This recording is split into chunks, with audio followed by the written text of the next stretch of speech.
Renault's second-gen electric range has kicked off with an impressive 5-door family hatch. It's a great and efficient package, but it looks pricey compared to some rivals. On the other hand, MG's first purpose-built electric car has the potential to cause waves in the electric car market. Does it live up to the hype? And is it better than the Megane price-wise? Find out by watching this video. The first of Renault's new wave of electrics is the Megane E-Tech. Aimed fairly and squarely at the infamous Volkswagen ID.3, it will be the first car to give the German hatch an actual run for its money. This is good news because competition means car makers have to work twice as hard to keep us from losing its buyers' cash. But the arrival of the MG4 is about to cause a considerable stir. It will be the first MG built on a bespoke, designed for electricity set of underpinnings. Aimed fairly and squarely at the Megane E-Tech, the MG4's foundations, known as the modular scalable platform, will eventually spawn further all-electric models in the same way that Volkswagen's ID.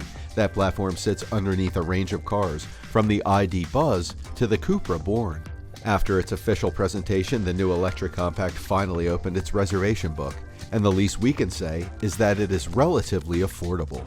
The MG4 adopts an impressive design with an elaborate LED light signature at the front and rear. The bow features almond-shaped headlights that converge towards the center of the bumper, while indicators are placed vertically on the ends of the bumper for the top-of-the-range versions. At the rear, a light strip completed by a thick black plastic piece recalls the world of Toyota. In terms of dimensions, the MG4 is longer and wider than its competitor, with 4.29 meters long and 1.84 meters wide, while the height of 1.5 meters is identical. On the French side, the Megane released last year has changed completely compared to the 4th generation, which is still sold in parallel. Only electric, it has changed its style, with the design approaching the SUV segment in a more compact format. The Megane E-Tech is distinguished by large 18 to 20-inch rims, an F1 blade painted in body color or gold, a light strip incorporating streaks at the rear, and the new Renault logo unveiled. The all-new MG4 is clearly the sharpest and most distinctive electric MG yet. The edges look quite crisp, with the detailing neatly resolved, and the whole shape of the car looks more family hatchback than compact SUV. The posher trophy models have a contrasting color roof, distinctive roof spoilers, and a funky rear light pattern. And despite being a physically smaller car than the MG5, the MG4 feels the more spacious of the two, and thanks to an open-plan dashboard arrangement, it feels more contemporary as well.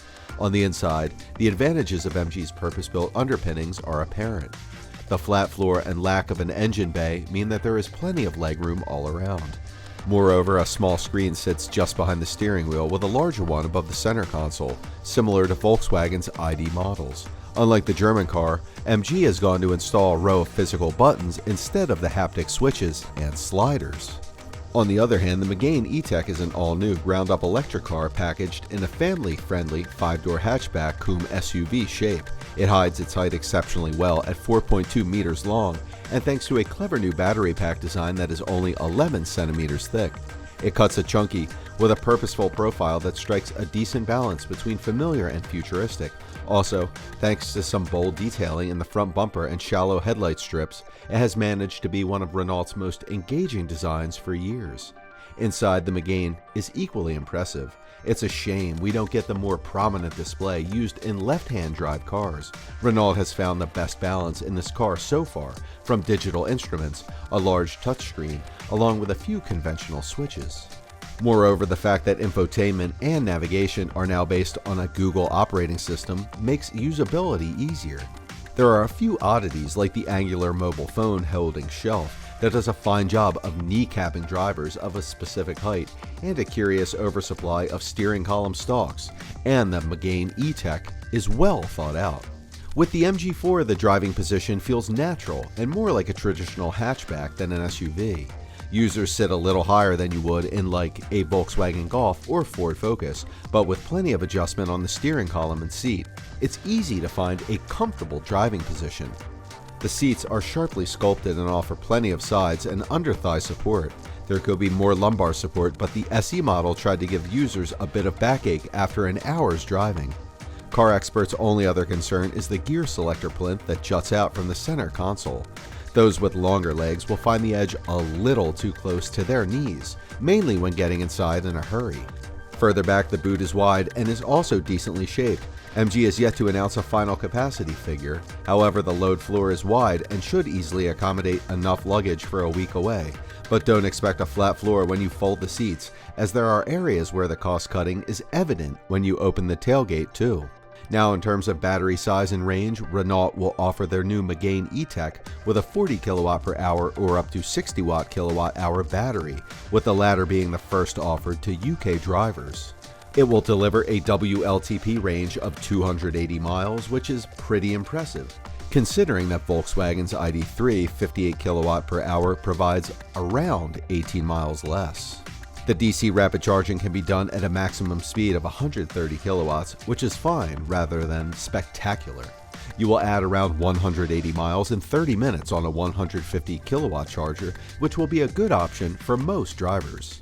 However, compared to Hyundai and Kia's new generation of ultra-fast charging cars, you have to wonder whether or not Renault or Nissan have missed a trick by not developing the platform with an 800-volt system rather than the slower 400-volt one. The MG4 comes with a battery that is unusually flat at just 110 millimeters high. This means that MG has been able to reduce the car's height without compromising cabin space. You can sit in the back of an MG5 or even something like a Tesla Model 3, and you'll notice a distinct shortage of foot space between the floor and front seats. In the new MG4, you could happily wear a pair of work boots and still have space to move your feet. In terms of range, the smaller battery of the MG4 will have an official WLTP figure of 217 miles. This should translate to around 190 miles of real-world range.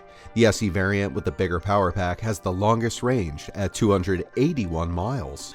But you should be aware that the trophy model has extra drag from the spoiler as well as the additional weight, so the range drops by 11 miles to 270.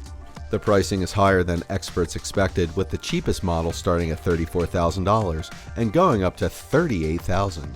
But this is where the MG4 really shines. It's priced between $24,000 for the standard range model up to 217 miles of WLTP ability, and users will need to add $2,000 for the bigger battery. The top of the range trophy is $30,000 and only comes with the bigger battery. This makes it cheaper than Super Minis, however it has more space and equipment than cars like the Nissan Leaf. Moreover, what is more interesting than that is for most buyers are the monthly finance figures. There's no doubt that these change all the time, but you could get an SE standard range for around $300 per month with a 3-year, 30,000-mile deal. That is because the car is expected to hold its value well, which makes the payments cheaper. And to put that in context, it's about $150 per month cheaper. MG thinks that they will have a couple of thousand MG4s ready for delivery at the end of 2022, so buyers won't even have to wait too long. What are your thoughts on this? Let us know in the comments section down below. If you enjoyed today's video and found it interesting, then make sure to leave us a thumbs up, and do not forget to subscribe to our channel and click on the bell icon to be up to date with the most exciting content as soon as it's uploaded. Thank you for watching. We'll see you again soon in another video.